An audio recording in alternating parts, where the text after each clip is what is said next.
This video may be long, but it opened your universal eyes, so please listen this patiently. Now start the journey. The energy that rises within you every day, which you think of as mere lust, is it actually a divine signal? Thousands of years ago, Ashu discovered a secret. He said, "Don't suppress your sexual energy, harness it, because it is the greatest power within you." The modern world has turned this energy into a guilty pleasure. But Tantra Yoga and the Vedas say this energy is the purest door to enlightenment. You were taught to let it go. But no one told you that this very energy awakens celibacy and Brahman. This is no ordinary subject. It's about the power that can transform your body, mind, and soul. And if you're still tired of purposeless excitement, distracting pleasures, and empty satisfaction, today's topic is for you. We're talking about the power that the world has suppressed. But the yogis have awakened it, and now the truth will be revealed. This isn't about sex. It's about the fire hidden within you that, if burned in the right direction, can make you immortal. You've been told since childhood that sex is a need, a biological function that exists solely for the body. There's no purity, no direction. The desire just comes and you suppress it. But has anyone ever asked why, if it's merely a bodily process, its power is felt so deeply? Why isn't this energy confined to the body alone? Why does it permeate your thoughts? Why does it enter your dreams? And most importantly, why, even after using it repeatedly, does your mind remain empty inside? The truth is that the energy that pulsates within you isn't just sexual desire. It's a signal. It is the universe's oldest, holiest, and most powerful wave born within you. In our scriptures, it is called Kama Shakti. It is the same power that created the universe. The Rig Veda states, Kamo Devana Prathama Samjhayat. Kama arose before the gods. It was no ordinary desire. It was the first vibration of consciousness, the first thought, the first pulsation that rose to transform nothingness into existence. And today, that same Kama Shakti exists within you.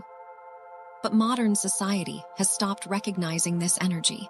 We have turned it into a guilty pleasure. We were taught to avoid it or quickly expend it. But ancient yogis didn't destroy this energy. They transformed it. They molded it into celibacy, which wasn't renunciation but the preservation of consciousness. They practiced austerities with this energy, attained enlightenment, and attained samadhi. Because they knew that if sexual energy is channeled correctly, it becomes kama, yoga, and that is the soul of this video. This discussion isn't against sex, it's about rising above it. It's about understanding that sexual desire is a gateway. And by passing through that gateway, you can reach Brahmajayan. If at any moment within you, you felt something missing, that your spiritual practice is incomplete, then it's possible that this energy you suppressed or neglected is the cause of that incompleteness. Now is the time to recognize that fire, to see it with a new perspective, and to connect with a secret that has always been within you but was never revealed. We were taught that the soul and desire are different things. That desire that arises from the body pulls us down, while the energy that comes from the soul elevates us. But our sages never made such a distinction. They said that sexual power and spiritual power are not separate, but that sexual power itself transforms into spiritual power. In the Vedas, in Tantra, and Yoga, sexuality was not prohibited. It was refined. Shiva himself, the original master of yoga, is considered incomplete without spiritual power. Tantra says, Shiva without Shakti is dead. Without Shakti, even Shiva is a corpse. Meaning, Shakti is the energy that arises as desire. If given direction, it can even revive Shiva. The sages called this energy ojas. Ojas is the subtle radiance that arises when sexual energy is transformed not into lust but into meditation, austerity, and spiritual practice. Ojas is not a mystical concept. It is a living energy that manifests as radiance on the face, resonating as golden energy, and flowing as attraction in one's presence. You may have noticed that the mind immediately calms upon seeing certain sages, yogis, or great men. Why? Because they have transformed their sexual energy into awareness. Their energy does not flow into indulgence but remains stored within, and that stored energy becomes diamond-like. It becomes ojas, and that ojas becomes the basis of your inner strength. So the next time a desire arises within you, don't be ashamed of it. Don't suppress it. Observe it, understand it, and ask, should I simply channel it into indulgence or should I turn it into the torch of my consciousness? Because sexual energy is created when it meets awareness. So far, two paths have been shown. Either live lust openly, without limits, without discretion, or suppress it by burning it in the fire of fasting, penance, repression, and denial. But both paths are incomplete. One path brings exhaustion, the other brings inner boiling. Suppression does not kill lust, it hides deep within. It takes the form of guilt, remorse, anger, or restlessness. And indulgence never brings satisfaction. It only gives rise to more desires, like drinking salty water to quench thirst. So what is the solution? Transformation, Tantra, yoga, and the Vedas all say the same thing. Don't suppress lust. Give it direction. Transform it into spiritual practice. Just as damming a river causes floods, leaving it unleashed causes destruction. But if the same river is channeled in the right direction, it irrigates the fields and gives life. Similarly, when sexual energy is channeled upward through meditation, mantra, and pranayama, then it becomes a lamp of awakening, not a chain of desires. The sage Patanjali said in the Yoga Sutras, Brahmacharya Pratisthaya Virya Labha. Where celibacy is established, the energy of life begins to transform into semen, divinity. And remember, this celibacy isn't just external restraint. It's the science of inner energy, how to observe, understand, and gradually transform desire into a wave of meditation. Today's science also says the same. Every time you feel aroused, chemicals like dopamine, oxytocin, and serotonin are produced in the body. If you limit that moment to just the body, these chemicals are wasted. But if conscious breathing, mantras, and concentration are added to that arousal, those same chemicals can transform the mind into peace, brilliance, and consciousness. So it's not about repression, it's about refinement. Don't abandon lust, transform it into penance. Don't suppress desire, channel it into science. Because energy is neither good nor bad. It becomes what it flows in, and when sexual energy is channeled in the direction of divinity, it becomes your greatest guru. Now let's talk about a secret much talked about but little understood. Kundalini is described in ancient yogic scriptures as the dormant serpent of power, an energy coiled and sleeping in the Muladhara chakra at the base of your spine. But this is no imagination. This is the science of consciousness. When you feel arousal in any form, desire, longing, it is actually this kundalini that stirs. It is trying to awaken. But if we experience that moment only on the physical level, that energy goes back to sleep, remaining trapped in the lower chakras. But if, in that very moment, you deepen your breath, chant a mantra, or simply become aware of your presence, that same energy ascends. This is the journey of kundalini. Each chakra represents a level of your consciousness. Muladhara, existence and fear. Swadhisthana, desire and desire. Manipura, power and ego. Anahata, love and compassion. Pure expression and speech command. Vision and discernment. Sahasrara, union with Brahman. As Kundalini crosses each chakra, it purifies your consciousness. New understanding, new vision, and new power awaken within you. And when this energy reaches Sahasrara, there is the experience that Tantra calls the orgasm of light. This is not a physical orgasm. It is an explosion of the soul, a moment where the ego completely dissolves and you merge with Brahman.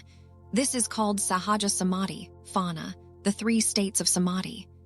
This experience is achieved when you recognize sexual energy as energy, cultivate it as consciousness, and put it on the path to Brahman.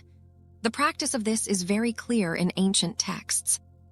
Deep rhythmic breathing, pranayama, specific seed mantras for the chakras, visualization of golden light in the reed, meditation, and most importantly, complete presence here and now. When you become not just body but energy, the limitations of the body break and the soul expands. This is the true journey of Kundalini. Sometimes, certain words do not directly enter the body, but rather, they penetrate some old layer within. As if an emotion you've never felt properly has found its voice for the first time today. What you just heard wasn't just information. It touched something already present within you. And it's no coincidence that you're on this video right now. If your mind has calmed even slightly, or your body feels a slight vibration, understand. The energy has responded. Now we're moving to the part where this energy will no longer be just knowledge, but will begin to become an experience. But before that, make a small promise to yourself, and from this fire, write just one word in the comments below. Shakti, that's all. Because when you write a word, you're not just typing. You are calling out to the energy. And if it responds, be prepared, because you're not going to learn anything in the next part. You're about to experience the alchemy within yourself. Now we're entering wisdom traditions born in different lands, yet rooted in the same Brahmin seed. Tantra in India, Tao in China, and the essence of both is the understanding of energy and the direction of consciousness. Tantra says, don't deny sex. Give it the eye of awareness, and it will become your Brahman. Tao says, there's an elixir hidden within your body. If you flush it out, it will be destroyed. Turn it inward, and it will give you longevity, clarity, and peace. Both traditions consider sexual energy to be the purest energy of life. In Tao, it's called Xing. It's the power stored in your body's battery. Just as Ayurveda in India says, semen is the seed of ojas, and if this jas is repeatedly released without consciousness, solely for pleasure, the consequences are visible. The body quickly tires. The eyes lose their sparkle. The face becomes pale. Hair begins to fall out. The mind becomes irritable and disorganized. Now even science is addressing this issue. Chronic dopamine exhaustion causes many mental and physical problems. But when this energy is stored and channeled inward, it transforms Jaying. Kai transforms into life force, and then Kai into Shun into spiritual energy. Yoga follows the same path. Virya, Ojas, Tejas, and soul radiance, these are not imaginary transformations. They are the chemical and spiritual transformation of energy. The tools for this are strikingly similar in both traditions. 1. Deep abdominal breathing, which activates the Danshan or navel chakra, the area below the navel. This is where prana is stored. 2. Mula Bandha, Ashvini Mudra, Pranayama, contractions that draw energy from the bottom upward. This is similar to a root lock, allowing energy to rise from the ground and flow up the spine. 3. Inner smile and sensation of the organs. Tao says to give love and attention to every organ so that Jaying can function smoothly. The 4 microcosmic orbits of the Bodhisattva energy chakra flow. This is the energy pathway in both Tao and Tantra, where energy is brought from the Muladhara to the Sahasrara and back down again. This puts the energy into a recycling mode without falling or stagnating. But the warning is clear. If you block energy but don't give it a path, it stagnates within, creating anxiety, stress, anger, or sexual frustration. If you let the energy run wild without understanding and direction, it builds up. Addiction, exhaustion, and a deeply disconnected life. That's why Tao says don't release, disintegrate. Tantra says don't suppress, sublimate. Yoga says don't indulge, integrate. All 3 say don't suppress energy, don't blow it away, take it in and elevate it. Because energy is not bad. Unconscious energy is darkness. But when you understand it, when you master it, this very energy transforms your being into an alchemy laboratory, a body that generates light with every breath. Now that we understand that suppressing energy is not the solution and that raising it consciously is the true path, the question arises, how? Is there a method? A practice? A way to transform this energy into light, clarity, and power within ourselves? The answer is yes. Ancient yoga and Tantra, Tao, and Ayurveda. All these traditions have offered hundreds of tools for this transformation. But here we will discuss 5 fundamental tools that are simple, scientific, and most importantly, have an impact within. 1 is Mula Bandha and Ashwini Mudra, perineum activation. This practice begins at the base of the spine. When you gently contract the perineum area as you inhale, it becomes a signal. Energy now move upward. Regular practice helps draw energy from below and ascend it into the Sushumna Nadi. This isn't just a theory. Practicing it actually warms the body. You'll feel a slight light in your head, and your mind immediately becomes still. Visualize 2 energies, a flow of light through the reed. Sit in meditation. Close your eyes and imagine your reed is a golden pillar. With every breath, a golden ray rises from the bottom up, touching each chakra, purifying it, and moving forward. This visualization creates new neural networks in the brain that can permanently transform your energy and consciousness. 3 seed mantras and sound vibrations. Each chakra has its own sound system. Muladhara, Lam, Swadhisthana, Vam, Manipura, Ram, Anahata, Yam, Vishuddha, Hum, Ajna, Aum, Sahasrara, silence. When these seed mantras are chanted, not only vibrations are generated, but the energy begins to focus on that specific chakra. When sound is produced with intention, it isn't just a buzzing sound, it becomes an energy directive. For Trataka and Shambhavi Mudra, Drishti Sadhana, closing your eyes allows your meditation to go inward. But fixing your eyes on a point stops the dissipation of energy. Shambhavi Mudra, where you concentrate between the eyebrows, directly activates the Ajna chakra. Tratak, when you gaze at a lamp flame or a point without blinking, the mind becomes still, and energy is concentrated in that stillness. Fifth, Sankalp Shakti, daily energy discipline. Any practice without Sankalp remains merely an exercise. But when you decide to make this energy the guide of your life, you open a door through which this power arises daily. For this, just a 10-minute energy ritual at the beginning of the day is sufficient. 3 minutes of Mula Bandha plus breathing, 2 minutes of visualizing energy in the reed, 3 minutes of chanting mantras, 2 minutes of silence and thanksgiving. This small practice pushes you a little more towards the light every day, and this is the secret of self-conquest. Because the person who recognizes and masters the energy within himself does not need to conquer anything external. He himself becomes a moving temple, a living machine that changes vibrations wherever it goes. There's no knowledge left. The only question is, are you ready to meet yourself without layers, without veils? You've heard everything you've been shielded from, and now that power you call desire, repulsion, is looking you in the eye. Not silently, but with full dignity and strength. Now it's your game. Because you are the seeker, and you are the fire. This is no longer a theory. The next time something stirs within you, when your body trembles or your mind breaks, stop. And remember, that moment is your invitation. In that very moment, the soul breathes. Some will dismiss this video as just another spiritual content. Others will make it their starting point. And if you are one of them, then you know what the next step is. Please subscribe my channel.